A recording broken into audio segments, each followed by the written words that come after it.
غزہ کے حق میں اٹھنے والی آوازوں میں دن بدن اضافہ ہونے لگا. پہلے پاکستان، پھر فرانس اور اب برطانیہ.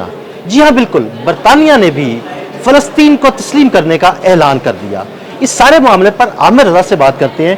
جی عامر بھائی، یہ ایک تازہ ہوا کا جھونکا کہیں گے کہ پاکستان، پھر فرانس اور اب برطانیہ نے بھی بڑے واضح الفاظ میں یہ کہا ہے کہ وہ فلسطین کو تسلیم کر دیں گے. اس سارے معاملے میں آگے کیا ہونے جا رہا ہے، ہمارے ناظرین کو ذرا بتائیے گا. جی، میں کسی ایک ولی نے کہا تھا کہ پاکستان وہ ملک ہوگا جو دنیا کے فیصلے کیا کرے گا، اور پاکستان کے وزیر خارجہ جو ہیں اسحاق ڈار، وہ جس طرح سے قوم متحدہ میں گرجے برسے ہیں، اور انہوں نے کہا کہ جی 2 ریاستی جو اسکیم ہے اس کے تحت فلسطین کو پہلے تسلیم کیا جائے، تب جا کر کوئی اسرائیل کو تسلیم کرنے کی بات کرے. یہ بڑی بات تھی. وہاں پر غزہ کے حوالے سے عدیل صاحب جو اجلاس بلایا گیا، اس کے جو سگنیٹریز ہیں اس میں پاکستان اور فرانس شامل تھے. فرانس کے مائکرون نے وہ بات کہہ دی کہ ستمبر میں وہ تسلیم کرنے جا رہے ہیں. اب سر کیئر نے جو ہے، جو کہ برطانوی وزیر اعظم ہے، انہوں نے بھی ایسی بات کہہ دی ہے. اور کل میں آپ کا ویلاگ بھی سن رہا تھا جس میں آپ نے بتایا کہ وہاں پر 1 کلو گندم یا 1 کلو 1 کلو آٹا جو ہے وہ اس کی قیمت $60 یعنی تقریباً 17,000 پاکستانی. 17,000 میں 1 کلو آٹا مل رہا ہے. اور بڑی خوشائند بات ہے کہ پاکستان نے اس کی آواز بلند کی، اور آج پاکستان کے 2 جہاز جو ہیں امدادی سامان لے کر جا بھی رہے ہیں. چلیے یہ بات ایک طرف رہی.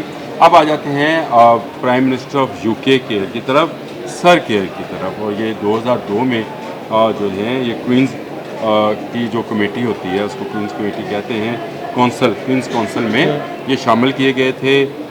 لائر ہیں اب حیثیت پروفیشن، اور ان نے ہیومن رائٹس پر یہ نائٹ ہوڈ کا ایوارڈ، جس کو ہم سر بولتے ہیں، نام کے ساتھ سر لکھا جاتا ہے، وہ حاصل کیا.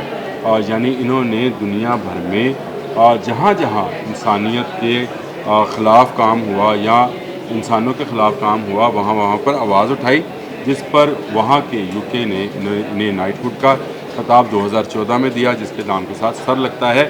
لیبر پارٹی سے ان کا تعلق ہے اور ہمیشہ یہ انسانی حقوق کی بات کرتے ہیں.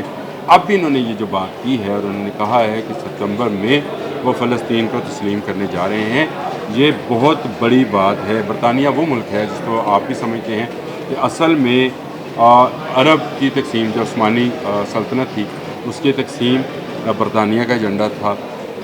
اسرائیل جیسا ایک ناجائز ملک بنانا برطانیہ کا، اس وقت کی برطانیہ گورنمنٹ کا ایجنڈا تھا، ملکہ کا ایجنڈا تھا، اور انہوں نے اس کو پایہ تکمیل تک پہنچایا. اور وہاں پر اسلامی دنیا کے جسم میں ایک کیل ٹھونک دیا جس کا نام اسرائیل ہے، اور اس سے آج تک ہمارا خون رس رہا ہے.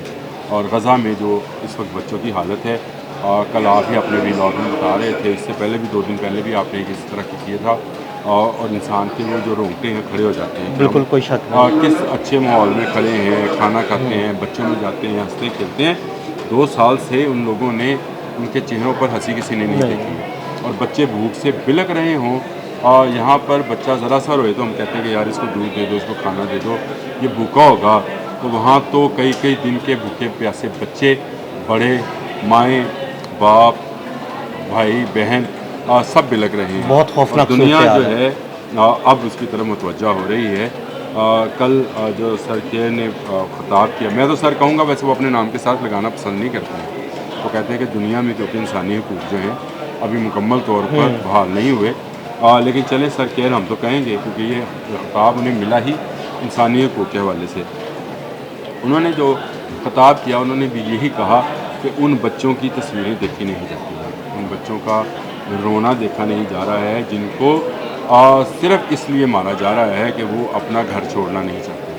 تو یہ ایک بہت ہی بڑی میں سمجھتا ہوں ڈیولپمنٹ ہونے جا رہی ہے. پاکستان اس کا سرحیل ہے، اور میں پکی بات تو نہیں کرتا، لیکن مجھے یقین ہے کہ جب ہمارے سپہ سالار army chief general Asim Munir نے امریکن صدر سے ملاقات کی ہوگی، جو بند کمرے ملاقات ہے جس میں لنچ بھی کیا تھا انہوں نے، اس میں بھی انہوں نے غزہ کی آواز اٹھائی ہوگی. اور غزہ کی یہ آواز اب اس میں آوازیں ملتی چلی جا رہی ہیں، یعنی اس میں پلس ہوتا چلا جا رہا ہے.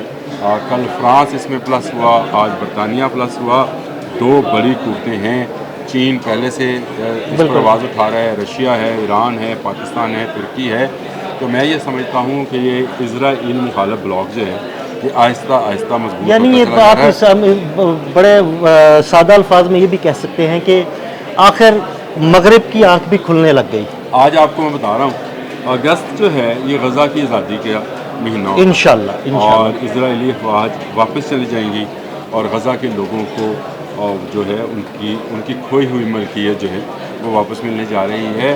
اور غزہ جو ہے اس کا معاملہ جب سے اٹھا ہے کل ڈونلڈ ٹرمپ بھی چیخے ہیں اس پر. ویسے انہوں نے چیخ کر کہا ہے کہ یہ جو برطانیہ نے بات کی ہے اور جو فرانس بات کر رہا ہے اس سے حماس کو طاقت ملتی ہے اور حماس اپنی کارروائی. دیکھیں ایک پٹی ہے جس کا اوریجنلی جو ہے وہ مصر کے ساتھ بارڈر لگتا ہے، اسرائیل کے ساتھ لگتا ہے، جارڈن کے ساتھ. اس پٹی کے اندر بیٹھے حماس کے مجاہدین اسرائیل کے کنٹرول میں نہیں ہیں. یہ وہ جذبہ ہے. اتنی سیٹلائٹس اور اتنی ان کی جو ہے پینیٹریشن، اتنی فوج بھی آج تک حماس کی مزاحمت جو ہے اس کو ختم نہیں کر پائی. تو یہ اللہ کا انعام ہوتا ہے اپنے مجاہدوں کے لیے. میں نے وہ بھی ویڈیوز دیکھی ہے کہ بمباری ہو رہی ہے اور وہ اذان دے رہے ہیں. بالکل ایسے ہی. اور وہ جو اذان ہے وہ صرف ہمارے سنانے کے لیے نہیں کہ وہ اللہ کو پکار رہی ہے. اللہ اکبر جب ہم کہتے ہیں تو یہی اللہ اکبر کی صدا جو ہے اب گونجنا شروع ہوئی ہے حماس کے نہیں غزہ کے لوگوں کے حق میں. اور میں یہ سمجھتا ہوں یہ بڑی خوش آئندہ ہے اور آنے والے دنوں میں آپ دیکھیں گے کہ اور ملک بھی اس میں شامل ہوتے چلے جائیں گے. یورپ کے بہت سارے ممالک جیسے سویڈن ہے، نیوزی لینڈ ہے، وہ پہلے ہی آواز اٹھا چکے ہیں. نیوزی لینڈ تو خالی آسٹریلیا کی جانب ہے، اس پر آواز اٹھا چکے ہیں. سویڈن نے تو باقاعدہ اسرائیل کے بائیکاٹ کا بھی اعلان کیا تھا. تو باقی یورپین ممالک بھی جو ہیں ان کو بڑھاوا ملے گا. یورپ کے دو بڑے ملک ہیں فرانس اور برطانیہ، آپ کو بھی پتہ ہے. اور ان دو ملکوں میں یعنی ہاتھی کے پاؤں میں سب کا پاؤں ہوتا ہے. فرانس نے پہلے اعلان کیا، اس کے بعد برطانیہ نے اعلان کر دیا. میرا خیال ہے کہ پاکستان کی غزہ کے لیے سفارتی کوششیں جو ہیں اس کو کوئی تسلیم کرے نہ کرے یہ ان پر ہے. ایک طرف غزہ کے لوگوں کی قربانیاں ہیں جو اس کو ہائی لائٹ کر رہی ہیں اس مسئلے کو، دوسری طرف پاکستان بھی سیاسی اور اخلاقی جو ہے امداد کے ذریعے اس کو حل کرنے کی طرف جا رہے ہیں. یہ دو ریاستی جو حل ہے یہی میرا خیال ہے بہترین چیز ہے.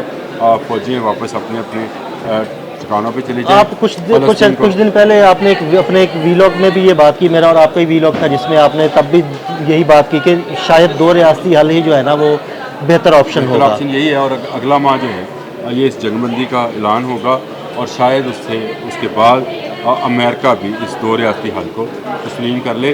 تو یہ بڑی بات ہے. میں سر کیئر کا شکریہ ادا کرتا ہوں.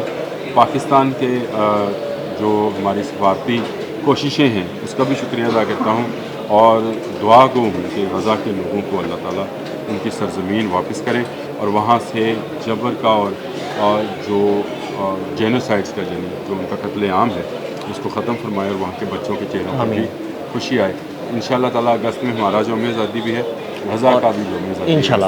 بہت شکریہ عامر بھائی. جی بالکل اگست میں غزہ کا یوم آزادی بھی ہوگا اور اس کے بعد انشاءاللہ کشمیر کا مسئلہ بھی حل ہوگا. پاکستان کی کوششیں غزہ کے لیے آپ کے سامنے ہیں اور کشمیر کے لیے بھی آپ کے سامنے ہیں. عامر رضا اور عدیل احمد کو اجازت دیجیے گا. اللہ حافظ.